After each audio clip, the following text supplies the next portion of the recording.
Ngayong first Sunday of Lent, the Gospel of Matthew chapter 4 verse 1 to 11 reminds us that even Jesus was tempted, pero hindi siya bumigay.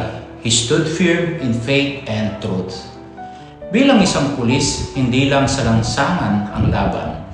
Minsan mas mahirap ang laban sa loob, sa pagod, sa pressure at sa tukso ng madaling paraan.